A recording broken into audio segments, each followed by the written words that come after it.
جو لوگ social media پر نرم لہجے میں بات کرتے ہیں، ہمدردی دکھاتے ہیں، وہ مددگار نہیں ہوتے، وہ شکاری ہوتے ہیں۔ جو لوگ خودکشی کو حل کہتے ہیں، وہ اپنے بیٹیوں کو خودکش بم کیوں نہیں دیتے؟ اسکول کیوں بیچتے ہیں؟ کتاب اور قلم کیوں دیتے ہیں؟ جی تو یہ بات ہے کہ جو ان کو سکھا رہے ہیں وہ اپنے بچوں کو کتاب اور قلم پر کیوں پکڑا رہے ہیں، وہ اپنے بچوں کی ذہن سازی کر کے ان کو خودکش حملہ آور کیوں بنا رہے ہیں۔ یہ B L A, B L F, M B, ان کے سہولت کار، ان کے سربراہ باہر کے ممالک میں بیٹھ کے پرتعیش زندگی گزار رہے ہیں، لگژوریس زندگی گزار رہے ہیں، اور یہاں پر ریڈ لائن کراس ہو گئی، ہمارے ملک کی بیٹیوں کو ملک کے مخالف کھڑا کیا جا رہا ہے، ان کی ذہن سازی کی جا رہی ہے۔ بالکل، اور اس ساری صورتحال کے حوالے سے وزیر اطلاعات عطا تارڑ صاحب نے بھی گفتگو کی، ذرا سنتے ہیں وہ کیا کہہ رہے ہیں۔ آج بی ایل اے اور بی ایل ایف کا مکروہ چہرہ بڑی کلیئرٹی کے ساتھ دیکھ لیا۔ یہ جو انسانی حقوق کا پرچار کرتی ہے مارنگ بلوچ، اور جس طریقے سے یہ شر پسندی کی اور دہشت گردی کی کارروائیوں میں ملوث ہے، یہ کوڑیوں پہ بکنے والے لوگ ہیں، ان کا بھرپور بندوبست کیا جا رہا ہے، ان کا نام و نشان نہیں ملے گا۔ اچھا جی، وزیر اعلیٰ بلوچستان نے کہا ہے کہ جی بلوچستان کے پہاڑوں پر موجود بلوچوں کو قومی دھارے میں آنے کی دعوت انہوں نے دی ہے، اور سرفراز بگٹی کہتے ہیں کہ جی بندوق کے زور پر اپنا ذریعہ مسلط نہیں کیا جا سکتا۔ ہمارے ساتھ موجود ہے دفاعی تجزیہ کار بریگیڈیئر ریٹائرڈ احمد سعید منہاس صاحب۔ بہت شکریہ منہاس صاحب، آپ نے باخبر سویرا کے لیے وقت نکالا۔ سر، وہ کہتے ہیں نا کہ تہمت لگا کر ماں پر دشمن سے جو داد لے، ایسے سخن فروش کو مر جانا چاہیے۔ یہ پہلی دفعہ نہیں ہے کہ کالعدم تنظیموں نے ہمارے بچوں کی ذہن سازی کی کوشش کی ہو، ہمارے بچوں کو تیار کیا جا رہا ہے اس لیے کہ وہ ملک مخالف سرگرمیوں میں حصہ لیں، ریاست کے مخالف ان کی ذہن سازی کی جا رہی ہے، اور اس دفعہ تو باقاعدہ سسٹمیٹک طور پر سوشل میڈیا کا سہارا لیا گیا، وہاں پر بچوں کو ویڈیوز بھیجی گئیں۔ کیا لگتا ہے آپ کو عملی طور پر کیا اقدامات کرنے چاہیے ہمیں؟ جی بسم اللہ الرحمن الرحیم۔ دیکھیں، اس میں کوئی دو رائے نہیں ہے۔ جب سے بی ایل ایف اور بی آر اے کی جو فنڈنگ ہے وہ انڈیا کی جانب سے رکی ہے، اور ان کی طرف سے جو کی جانے والی کروائیاں پاکستان میں اور اسپیشلی بلوچستان میں ہو رہی تھیں، ان کے اوپر چیک میٹ لگایا گیا نیشنل ایکشن پلان کو منوان عمل کرنے سے، جو کہ بلوچستان گورنمنٹ اس وقت کر رہی ہے۔ تو پھر انہوں نے جب کائنیٹک طریقے سے نئی سکسیس ان کو ملی، تو انہوں نے پھر نان کائنیٹک آپشن میں 5th جنریشن وارفیئر کا استعمال کرتے ہوئے پروپیگنڈا وارفیئر کو ایز اے ٹول یوز کیا، اور اسپیشلی اس میں جو ٹارگٹ تھا وہ اس میں بیٹیاں تھیں یا جو ہماری ینگ لڑکی ہیں، ان کو ٹارگٹ کیا گیا کہ ان کی ذہن سازی کر کے جو ہے وہ پاکستان پہ حملہ کیا جائے یا کہیں پہ کسی ٹارگٹ کے اوپر اٹیک کیا جائے۔ اب ریزن یہ ہے کہ ہمارے جو اسٹریٹجک کلچر ہے اس کے مطابق یہ ہماری جو فورسز بھی ہیں وہ جب چیک کرتی ہیں سڑکوں پہ جب گاڑیوں وغیرہ کو، تو خواتین کے احترام میں ان کے ساتھ تھوڑا نرم رویہ اختیار کیا جاتا ہے۔ تو لہٰذا ہمارے اسٹریٹجک کلچر کی یہ جو اس کو فالٹ لائن بولیں یا ہماری ہمدردی بولیں یا ہمارا اچھا رویہ بولیں، اس کو استعمال کر کے اس بیٹی کا جو ذہن سازی کی گئی، اور اس کو کراچی میں جو ہے وہ لانچ کیا جا رہا تھا، کہ جس کو لا انفورسمنٹ ایجنسیز نے چیک کیا، اور اس کو بر وقت ہم نے اپری ہینڈ کر کے کراچی کو بڑی تباہی سے بچایا۔ جہاں پر یہ خوشائن چیز ہے وہیں پہ لمحہ فکریہ بھی ہے۔ لمحہ فکریہ اس لحاظ سے کہ اب اس وقت جو ہم نے کاؤنٹر میئرز لینے ہیں وہ اشد ضروری ہیں، اور اس کے لیے ہماری معاشرتی اصلاح جو ہے اس کی اشد ضرورت ہے۔ معاشرتی اصلاح سے مراد کہ جو پیرنٹس اور بچوں کے درمیان جو ایک محبت کا یا ایک انگیجمنٹ کا رشتہ تھا وہ خاصا ڈائلیوٹ ہوتا چلا جا رہا ہے۔ اب پیرنٹس محبت میں اپنے بچوں کو جو ہے یہ چینج کی اسکرین جو موبائل کی صورت میں ایز اے ویپن دشمن یوز کر رہا ہے وہ خرید کے دیتے ہیں۔ اب اگر آپ دیکھیں تو اپنے ڈرائنگ روم کلچر کے اندر بھی دیکھیں آپ، تو پیرنٹس شام میں اگر 2 بچے اور ماں باپ بیٹھے ہوئے ہیں تو وہ چاروں اپنے اپنے موبائل کے اوپر بجائے کہ آپس میں بات کریں، کسی کنسٹرکٹیو ٹاپک کے اوپر بات کریں، وہ سوشل میڈیا کی ایپس استعمال کرتے ہوئے نظر آتے ہیں۔ اور اب جو کھانا ہم کھایا کرتے تھے لنچ یا ڈنر، اسپیشلی ڈنر، وہ بھی اب بچے اب کمروں میں کھا رہے ہیں اور اس طرح سے انگیج نہیں کر رہے پیرنٹس کے ساتھ۔ تو لہٰذا میں سمجھتا ہوں کہ معاشرتی اصلاح کی اشد ضرورت ہے۔ سب سے پہلا حل تو یہ، اور نمبر 2 آپ کو ڈرائیو لانچ کرنے کی ضرورت ہے اس وقت، کہ جیسے فار ایگزامپل آج کل چل رہی تھی کہ پولیو کے خلاف جو ایک مہم چل رہی تھی، اسی طریقے سے اپنے بچوں کو انگیج کرنے کی ضرورت ہے گورنمنٹ لیول کے اوپر، اور اسپیشلی اسکول، کالجز اور یونیورسٹیز کے اندر۔ جیسے میں خود ایک یونیورسٹی میں اس وقت لیڈ کر رہا ہوں، اب جب ٹیچرز جاتے ہیں کلاس روم میں روسٹرم کے پیچھے صبح یا اپنے کسی بھی لیکچر کے موقع پر، تو پوچھا جاتا ہے کہ what's happening in the world, تو what's happening in the world کے ساتھ آپ 2 منٹ میں اگر یہ بھی بتائیں کہ پروپیگنڈا وارفیئر کیسے چل رہی ہے اور کیسے دشمن جو ہے آپ کو ٹارگٹ کر کے اپنی اسٹیٹ کے خلاف کر رہا ہے، تو میں سمجھتا ہوں کہ اصلاح یونیورسٹیوں سے، کالجز اسکول سے اور پھر آف کورس گھروں سے شروع ہو سکتی ہے. اور last but not the least کہ اس وقت بچوں کو انگیج کرنے کی ضرورت ہے. اور میں یہ بھی کہوں کہ آپ کی جو کائنیٹک وار ہے بیسیکلی وہ اتنی لیتھل ہو چکی ہے ویپنز کی لیتھیلٹی کی وجہ سے کہ اب لوگ جو ہیں وہ ممالک آپس میں جو ہے وہ کنونشنل وار کی طرف شاید نہ جائیں, وہ 5th جنریشن وارفیئر کو اپنے حق میں استعمال کرتے کریں گے. یہ اس صورت میں نظر آ رہا ہے کہ کس طریقے سے, اب میں یہی بات کہہ رہی تھی کہ مناز صاحب پہلے تو ایک روایتی طریقہ ہوتا تھا, کیمپس ہوتے تھے ان کی, وہ ظاہر ہے کہیں وہ فزیکل ان کا اسٹرکچر ہوتا ہوگا, وہاں پہ انہیں ٹریننگ دی جاتی تھی, لیکن یہ بچی سوشل میڈیا پر انفلوئنسڈ ہوئی. آپ نے بہت ساری چیزوں کی نشاندہی کی کہ پیرنٹس کو کیا رول پلے کرنا ہوگا, اور ظاہر ایک آگاہی مہم بھی چلانا ہوگی جیسے کہ پولیو کی مہم چلائی جاتی ہے. لیکن جب وزیر اعلیٰ بلوچستان کہتے ہیں کہ پہاڑوں پر موجود بلوچوں کو قومی دھارے میں آنے کی وہ دعوت دے رہے ہیں اور کہتے ہیں جی کہ مزاحمت کا راستہ اپنانے والے واپس آ جائیں, اس کے لیے کرنا کیا ہوگا؟ وہ کون سے پریکٹیکل کانکریٹ 3 اسٹیپس ایسے ہو سکتے ہیں جو کیے جا سکتے ہیں اور یہ آفر ان کے لیے بڑی خوشکن ہو سکتی ہے؟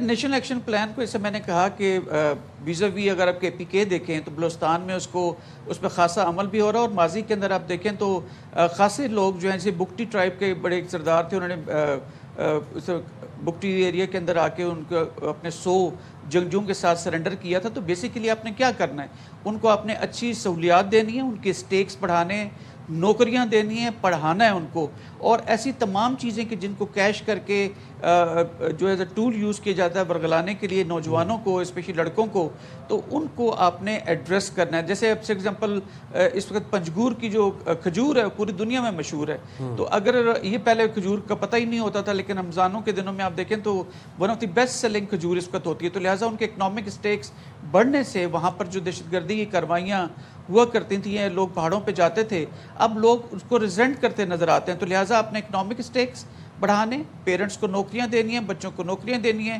اور اچھے تعلیم کے جو ہے وہ مواقع فراہم کرنے ہیں. اگر آپ کے بلوچستان میں اچھے اسکولز یا کالجز آپ کے خیال میں اس وقت نہیں ہیں تو وہ بنانے کی ضرورت ہے.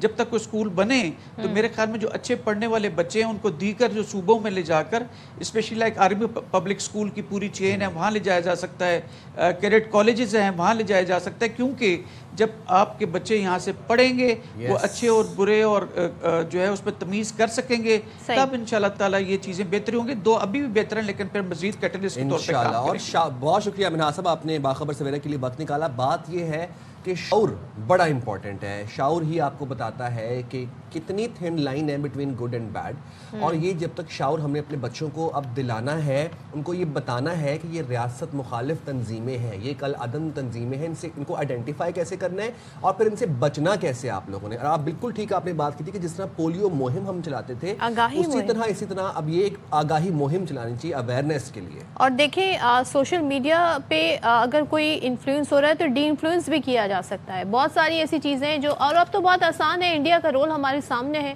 افغانستان کا رول ہمارے سامنے ہے, اور ہم اس کو ہمارے پاس بطور ثبوت وہ چیزیں بہت ساری سامنے ہیں. اس پر بھی ہم بات کریں گے. آگے بڑھتے ہیں اور اسی سٹوری کی طرف چلتے ہیں جس پر ہم بات کر رہے تھے, اور کراچی کا ایشو جو اس سے پہلے ہم ڈسکس کر رہے تھے, جو دل خراش واقعہ 8 سال کا بچہ دلبر جاں بحق ہوا گٹر میں گر کر, گٹر کا ڈھکن نہیں تھا.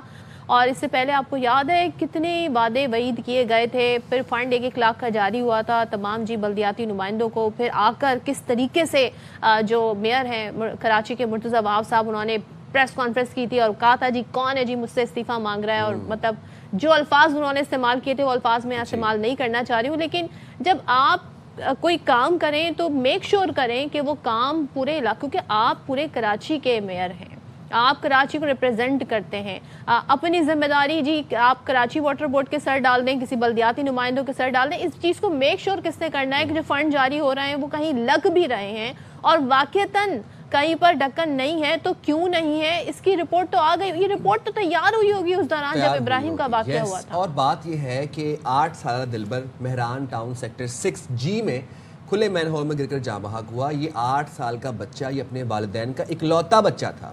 اب جس ماں نے اپنا 8 سال کا, جس باپ نے اپنا 8 سال کا لخت جگر کھو دیا, گوا دیا, گر کر وہ گٹر میں گر کر جاں بحق ہو گیا, اس کو اب آپ کیا بتائیں گے کہ ہماری ذمہ داری نہیں تھی، یہ ٹاؤن چیئرمین پر آتا ہے یا یہ ٹاؤن کاؤنسلر کی ذمہ داری تھی؟ یہ جو بلیم گیم ہے، جو بلیم گیم کا سلسلہ ہے کہ اس کی ذمہ داری تھی، اس کی ذمہ داری تھی، اس سے مسئلہ کوئی مسئلہ حل بھی نہیں ہو رہا ہے. فار یور کائنڈ انفارمیشن، یہ بلیم گیم ڈالنے سے کوئی ادارہ ذمہ داری لینے کو تیار نہیں ہے. بات کر لیتے ہیں نذیر شاہ، ہمارے نمائندے ساتھ ہیں. نذیر بتائیے گا اصل واقعہ ہوا کیسے، کتنے عرصے سے اس گٹر پر کور نہیں تھا، کیا سچویشن ہے، علاقہ مکین کیا بتا رہے ہیں؟ بالکل دیکھیں، صدف بدترین انتظامی غفلت کا ایک اور یہ افسوسناک واقعہ پیش آیا ہے، اور اس کے ساتھ ساتھ یہ جو واقعہ ہوا ہے تو رواں سال اب تک جو جاں بحق ہونے والے بچے، بوڑھے یا دیگر کی تعداد ملا کر 27 ہو چکی ہے، جس میں 14 افراد مین ہول میں گر کر اور 13 کھلے نالوں میں گر کر اب تک اپنی جان کی بازی ہار چکے ہیں. میرے دائیں جانے بغیر کیمرہ مین دکھا سکے، یہاں پر یہ جو ٹینٹ لگا ہوا ہے یہ بچے کا گھر کے پاس کی جگہ ہے جہاں پر گزشتہ روز بچہ اس مین ہول میں گرا تھا. یہاں دائیں جانب کیمرہ مین روٹیٹ کرے تو یہ دکھائے، یہ وہ مین ہول ہے جس کے اوپر اب بھی ڈھکن موجود نہیں ہے. گزشتہ روز یہاں پر مختلف سیاسی پارٹیاں ہیں جو ایک دوسرے پر الزامات لگاتے رہے. جو عبداللہ مراد ہیں وہ آئے، ان کا کہنا تھا کہ ہم لاشوں پر سیاست کرنے نہیں آئے، اور پوری سیاست کر کے وہ یہاں پر چلے گئے. اسی طرح فکسڈ والے ایک ڈالے میں 2 ڈھکن لے کر آئے، جن کو علاقہ مکینوں نے اور پیپلز پارٹی کے جو یہاں پر کارکنان تھے انہوں نے ڈھکن لگانے نہیں دیے، لیکن ان کے جانے کے بعد خود بھی ڈھکن نہیں لگائے. اس وقت بھی کیمرہ مین، بلکہ میں آپ کو تھوڑا قریب سے بھی جا کر دکھا دوں، یہ وہ جگہ ہے جو اس تقریباً 25 قدم کے فاصلے پر مین ہول موجود ہے، اس پر بھی ڈھکن موجود نہیں ہے. اور جس مین ہول میں بچہ گرا تھا وہ ہم آپ کو قریب سے دکھاتے ہیں. یہاں پر بچے کے چاچا بھی موجود ہے جس نے اس بچے کو یہاں سے نکالا، اس کے والد بھی موجود ہیں اور ریسکیو ادارے بھی موجود ہیں. یہ وہ مین ہول ہے جس کے اندر بچہ گر کر اپنی جان کی بازی ہار گیا. آپ یہ بتائیے گا، کل جب آپ یہاں پر آئے آپ نے بچے کو کیسے نکالا، کتنی دیر میں نکالا، اور جب نکالا کیا کنڈیشن تھی؟ بچہ تو جا چکا تھا اس ٹائم. ٹھیک ہے جی. آپ کو کیسے پتا چلا، اور اس وقت گلی میں کیا سن رہا ہے، بچہ کیا کر رہا تھا؟ یہ تھی صاحب، ادھر بچے کھیل رہے تھے بیٹھ کے، تو میں نے ان کو منع کیا. میں نے بولا ادھر گٹر کھلے ہوئے ہیں، آپ ادھر نہیں کھیلو. پھر گھر پہ گئے، پھر واپسی آئے تو پھر ادھر بیٹھ گئے. آگے بیٹھے تو پھر یہاں ادھر بچہ پتہ نہیں کیسے گیا ہے کیسے نہیں گیا. میں تو کام کر رہا تھا گودام میں اندر، مجھے پتہ چلا آواز شور آئی تو پھر میں فوراً یہاں پہ آیا. اچھا، یہ بچے کے والد ہیں، آپ کیا کام کرتے ہیں، آپ کے کتنے بچے ہو رہے ہیں، اور اب آپ کی کیا اپیل ہے؟ میں کام لوڈنگ کا کرتا ہوں، ایک ہی میرا بچہ تھا، باقی اپیل اکلوتا بیٹا تھا آپ کا؟ ایک لوٹا بیٹا. اپیل یہ ہے کہ بھائی لہٰذا ڈھکن لگائے جائیں، پہلے نہیں تھے ابھی لگائے جائیں، بس یہی اپیل ہے. نہیں تو ڈھکن تو یہاں پر بھی نہیں ہے، آپ کے برابر میں بھی نہیں ہے، گلی سے جہاں سے ہمارے وہاں پر بھی نہیں ہے. پیچھے سے آگے تک کوئی بھی ڈھکن نہیں ہے. تو آپ نے ووٹ کس کو دیا تھا؟ ووٹ تو آپ نے پیپلز پارٹی کو دیا تھا. آپ ان سے کہتے نہیں ہے کہ ڈھکن لگا کر جاؤ، سیاست نہیں کرو؟ بولا تو ہے، رات کو آئے ادھر لڑکے چلے گئے، کچھ کیا تو نہیں ہے. رواں سال اب تک کتنے واقعات ہو چکے ہیں ڈھکن اور نالوں میں؟ رواں سال جو ہے اب تک 27 افراد جو ہے ندی نالوں میں اور گٹر میں گر کر جاں بحق ہوئے، جس میں 6 بچے اور 21 مرد شامل ہیں. آپ بالکل دیکھیں، یہاں پر آپ یہ صورتحال دیکھ رہے ہیں کہ مین ہولز کے اوپر سیاست ہو رہی ہے. سب سے افسوسناک واقعہ یہ ہے کہ کل رات کو یہاں باقاعدہ جھگڑا ہوتا رہا. ہم نے رات کو یہ خبر نشر کی جس کے اندر 2 پارٹیوں کے کارکنان آپس میں جھگڑ رہے، ایک دوسرے کو دھکے دے رہے ہیں اور تلخ کلامی ہو رہی ہے. اور وہ یہ کہہ رہے تھے کہ تم یہاں اب ڈھکن لگانے کے لیے آئے ہو، تو وہ کم سے کم اب ڈھکن لگانے آ تو گئے تھے، اور جب وہ چلے گئے تب پھر آپ نے کیوں نہیں ڈھکن اب تک یہاں لگائے؟ جس راستے سے ہوتے ہوئے میں یہاں تک پہنچا ہوں، میں نے اپنے موبائل سے فوٹیج بنائی ہے، اس میں میں نے دکھایا کہ اس پورے راستے میں کسی بھی مین ہول پر ڈھکن موجود نہیں ہے. مجھے ایک بات بتائیں نذیر، آپ نے کہا ڈپٹی میئر یہاں آئے تھے، اس کے بعد یہ جھگڑا ہوا جی کہ ڈھکن فکسڈ والے لگانے آئے، انہوں نے لگانے کی کوشش کی تو پیپلز پارٹی والوں کے جو کارکنان ہیں انہوں نے منع کیا اور خود بھی نہیں لگایا. ابھی بھی یہ اسی طریقے سے مین ہول کھلے ہوئے ہیں. کوئی یہاں کا جو کرتا دھرتا ہے جنہوں نے ووٹ لیا عوام سے، وہ کہاں ہیں اس وقت اس واقعے کے بعد؟ دیکھیں، یہ انتہائی ایک ایسی صورتحال ہے جس کا میں آپ کو اس طرح وضاحت کرتا چلوں کہ پہلے جب کسی جگہ کوئی واقعہ ہوتا تھا تو جو بھی انتظامیہ ہوتی تھی ان کو اپنے اوپر والوں کا خوف ہوتا تھا کہ یار جلدی سے ڈھکن لگا دو تاکہ اگر ہمارا کوئی بڑا ہے تو دیکھ سکے کہ اب یہاں ڈھکن لگ چکا ہے. لیکن اب ایسے لگتا ہے کہ کوئی کسی کی پرواہ نہیں کرتا. ایک واحد ابراہیم والا واقعہ تھا جس میں deputy commissioner, assistant commissioner, S S P east اور دیگر تقریباً 10 کے قریب جس کے اندر واٹر بورڈ کے لوگ بھی شامل ہیں ان کو معطل کیا گیا. اس کے بعد زمان ٹاؤن کی حدود میں تجاوزات کی وجہ سے ایک بچہ اپنی جان سے چلا گیا, وہاں ڈپٹی کمشنر کورنگی نہیں پہنچے.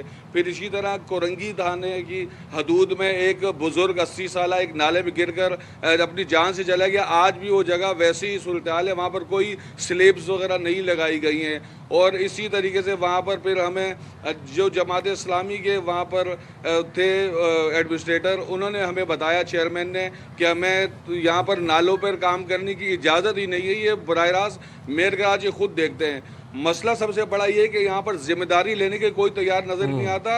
ابراہیم واقعے میں بھی ہم نے معطلیاں دیکھی ہیں, بڑے بڑے عہدے معطل ہو گئے, لیکن آج تک کوئی ایسی رپورٹ جاری نہیں کی گئی جس میں یہ بتایا گیا ہو کہ اس واقعے کا اصل ذمہ دار یہ تھا. نذیر ایک بات بتائیے گا, یہ جو آپ کے عقب میں بھی آپ نے ہمیں مناظر بھی دکھائے, میں یہ سمجھنا چاہ رہا ہوں کہ یہ صرف کوئی ایک مین ہول نہیں ہے, یہ تو پوری گلی کے اندر جتنے بھی گٹر ہیں کسی کے اوپر ڈھکن نہیں ہے, ایسا ہی ہے؟ بالکل ایسا ہی ہے. اور سائم یہ مین ہول سے زیادہ یہ تندور کی شکل پیش کر رہا ہے.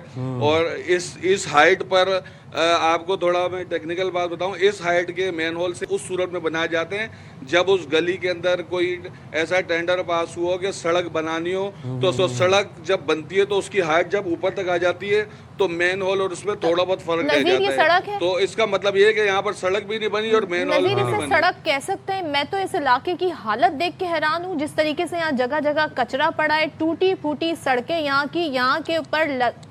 سڑکوں کے لیے جو فنڈز ہوں گے, جو یہاں کے ترقیاتی کام ہوں گے, وہ کہاں ہیں؟ جب گٹر پہ ڈھکن نہیں ہے تو سڑک کیا بنے گی؟ آپ نے بالکل صحیح پوائنٹ آؤٹ کیا, کیونکہ یہ بہت زیادہ اوپر بنا ہوا ہے اور یہ اسی صورت میں ہوتا ہے جب یہاں سڑک بننی ہوتی ہے. تو ذرا ہمیں بتائیے گا کہ اس علاقے کے کون ہیں جنہوں نے یہاں سے بلدیاتی الیکشن میں جیتے تھے یہاں سے, اور کون یہاں کے ایم پی اے ہیں؟ پیپلز پارٹی سے تعلق ہے ان کا؟ دیکھیں, جو یہاں بچے کا والد ہے, جو اکلوتا جو دلبر تھا, اس کے والد کا کہنے کہ پیپلز پارٹی کو ووٹ دیا تھا, وہی یہاں سے جیتے تھے. اور یہاں پر صرف میں آپ کو بتاؤں گا نہیں, بلکہ میں کوشش کرتا ہوں مزید بھی یہاں پر صورتحال دکھا سکتا. آپ یہیں کے رہنے والے ہیں؟ یہاں کون ہے جو اقتدار میں پارٹی ہے, کس کو ووٹ دیا تھا آپ نے؟ پیپلز پارٹی والوں کو. تو یہاں کون ہے چیئرمین, کون ہے کونسلر, کون ہے؟ کونسلر تو شانی ہے, شانی. جی وہ یہاں تو کوئی کام نہیں کرنے آتے. یہاں تو میرا خیال ہے جب سے ہم ووٹ لینے آتے ہیں, باقی اس کے علاوہ تو کوئی. تو پھر آپ ووٹ بھی کیوں دیتے ان کو؟ آئندہ نہیں دیں گے, اب آئندہ جو آئے گا تو پھر اس کو یہ کریں گے. آپ آئندہ بھی دیں گے اور ایسے ہی چلتا رہے گا. لیکن میں آپ کو ابھی اس ٹینٹ کے پیچھے کی تھوڑا صورتحال دکھا سکوں, یہ کیمرہ میں دکھائے. یہ ان گلیوں کا یہ حال ہے, اور اس ٹینٹ کے پیچھے جو گلی ہے وہاں کی بھی میں آپ کو جہاں تک لگ رہا ہے کہ یہیں پر ہی جنازہ پڑا جائے گا بچے کا, اسی سڑک کے اوپر, اسی گندگی جنازہ. صاحب جنازہ کل رات کو اسی جگہ پر ہو چکا ہے, اور افسوسناک بات ہے. اب آپ یہ دیکھیں, یہ اس گلی کے پیچھے کی صورتحال ہے. کیمرہ میں ذرا زوم کر کے دکھائیں آپ وہاں پہ. یہ گلی تو کسی طرح نہیں, مجھے کچرا کنڈی کا منظر یہ پورا علاقہ پیش کر رہا ہے. بالکل ایسا ہی ہے. اور یہاں کے لوگ کس طرح رہتے ہیں, کیسے جی رہے ہیں, ان سے جو سیاستدان ہیں جو یہاں پر ووٹ مانگنے کے لیے آتے ہیں, صرف اسی وقت اپنا چہرہ لوگوں کا یہی مطالبہ ہے نذیر کہ یہاں پر کم سے کم سڑک تو بنے, کم سے کم مین ہولوں پر ڈھکن تو. بہت شکریہ, آپ ہمیں اپڈیٹ کر رہے تھے. ہمیں صورتحال دکھا رہے تھے, اور یہ تمام تو صورتحال دیکھنے کے بعد اندازہ ہوتا ہے کہ جی ہمارے حکمرانوں کے کوئی انٹرسٹ نہیں ہے. ہم نے رابطہ کیا ڈپٹی میئر کراچی مراد صاحب سے, اور مراد صاحب جناب سلمان مراد صاحب کی میں بات کر رہی ہوں. انہوں نے ہم سے کمٹ کیا تھا کہ وہ اس ٹاپک پر ہم سے بات کریں گے, لیکن ابھی ان کا فون بند ہے, وہ فون ریسیو نہیں کر رہے ہیں, ان سے ہمارا رابطہ نہیں ہو پا رہا ہے. بار بار کوشش کرنے کے بعد تھرو آؤٹ جس ٹائم ہمارے نمائندے وہاں سے اپڈیٹ دے رہے تھے, ہم ان سے کانٹیکٹ کرنے کی کوشش کر رہے تھے. ہم نے ترجمان جو ہیں ان سے بھی کوشش بات کرنے کی جی سندھ حکومت کے ترجمان, مگر ان کی جانب سے بھی کوئی رسپانس نہیں آیا. یہ ہے رویہ, یہ المیہ ہے. انسانی جان کی کوئی قیمت نہیں ہے. ابراہیم کے واقعے کے بعد بھی کسی کی آنکھیں نہیں کھلی, ابراہیم کے واقعے کے بعد بھی کوئی لاہ عمل سامنے نہ آئے, کوئی پلان نہیں ہے ان کے پاس. یہ پیسے جاری کر دیں گے لیکن پلان ان کے پاس کوئی نہیں ہے, مانیٹرنگ نہیں کر سکتے, گٹر پہ ڈھکن نہیں لگا سکتے. اور آپ کے ہمارے بچے اسی طریقے سے جی آئے دن کوئی کسی سڑک کے اوپر مارا جائے گا ٹرک کے آ کے نیچے, یا پھر اس طریقے سے وہ چلا جائے گا. جائیں چھوٹی سی بریک پہ حاضر ہوں گے, بریک کے بعد اسٹے دیئر ود اس.